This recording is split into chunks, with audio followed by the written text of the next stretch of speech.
Hello, my name is Steve Paulsrud. I'm with the League of Women Voters, and I have the privilege of interviewing the school board candidates for the November election for the Muscatine School District. And with me today is Kerry Dalbey. Thank you. Yeah. And why don't you just go ahead and just tell us a little bit about yourself, the candidate. Yeah. So thank you for having me. I'm really excited to be here.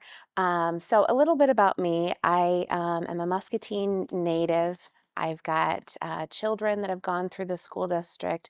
I've spent a lot of time as an educator advocating for students.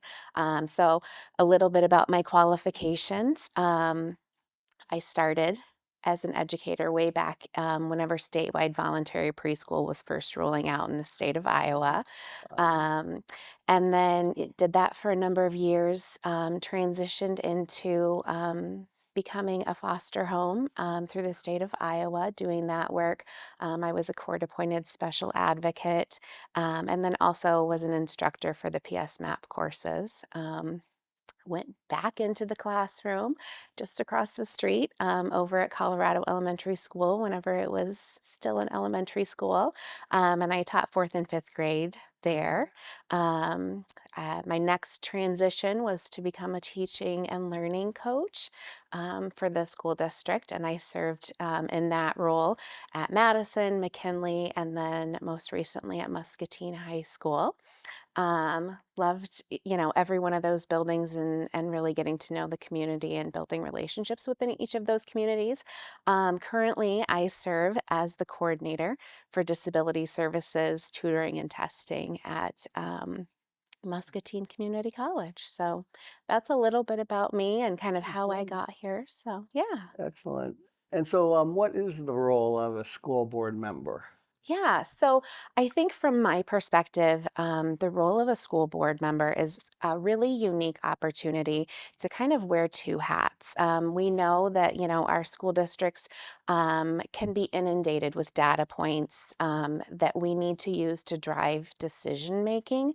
But I think the unique role of a board member is to really take a look at the needs of the community as a whole and identify, where do we have needs to work with our partners in the community, whether it's an industry, whether it's nonprofits, whether it's families and other stakeholders to really kind of bridge the gap.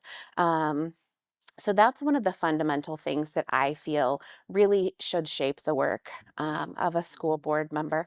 Obviously, we've got the standard business, that's a little bit more just the governance piece of behind the scenes of a school district, ensuring that we've got policies in place to make sure that we're in compliance with state and federal regulations, making sure that, our funding sources are whole and viable, and then really providing some collaborative oversight along with the superintendent. So Yeah, very good.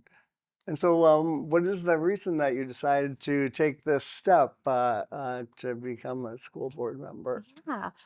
I'm really passionate about advocating for every child, whatever that looks like, and ensuring that all learners have access to an equitable education is really paramount to, all of the work that I've done throughout my life.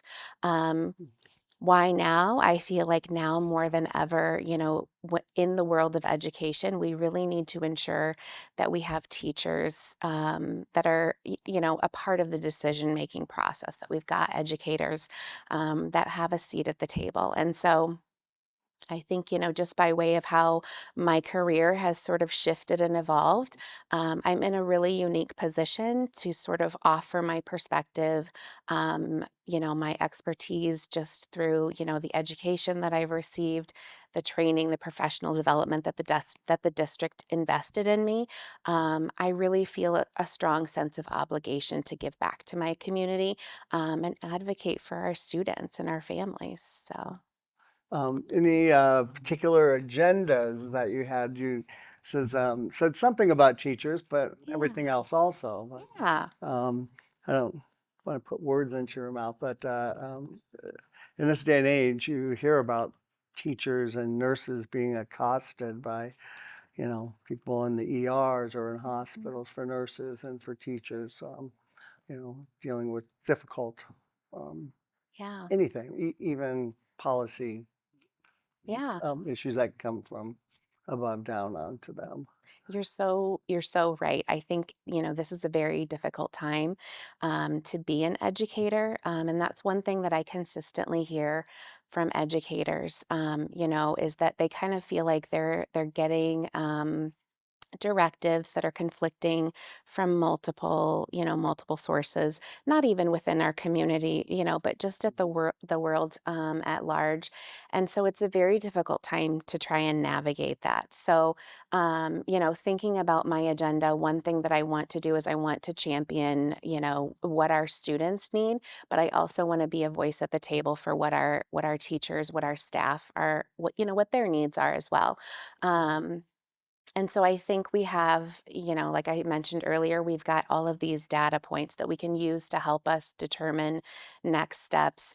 And I feel like sometimes we have great plans in place and we have great goals. But then whenever it gets down to the nitty gritty, are we ensuring that our teachers have access to the highest quality professional development? Are we providing that development that is differentiated, that's in the right time, kind of like we would do for our students in the classroom? Um, are we holding that sacred for them so that, we're providing the opportunity for them to really help us cross the finish line with students and meet those district goals? Any other things that you would retool, fix, or begin besides what you've already talked about? Yeah, I think that we also, as a board, have a really unique opportunity to sort of broadcast the things that, that our district is doing at a really high level.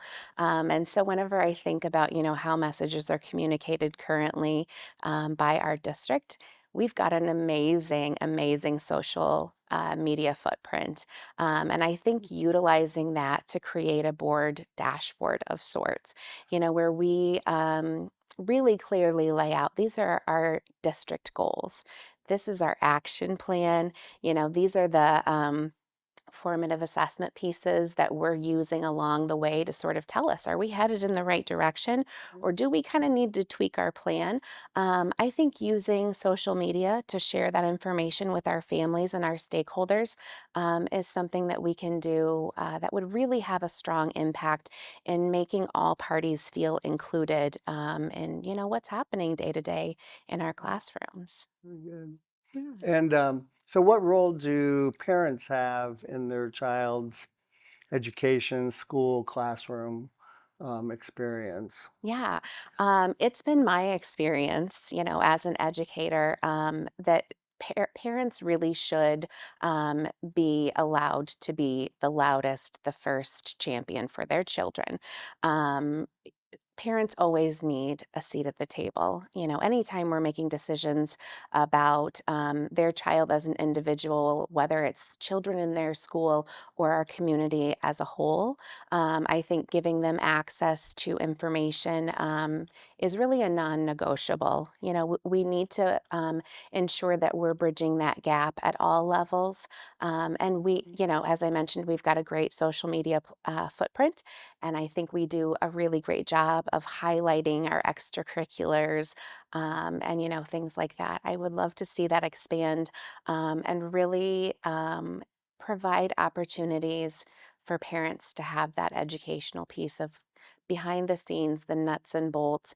And then I think just even breaking it down in plain speak. I know education sort of has a bad rap of being filled with jargon and, acronyms and things like that.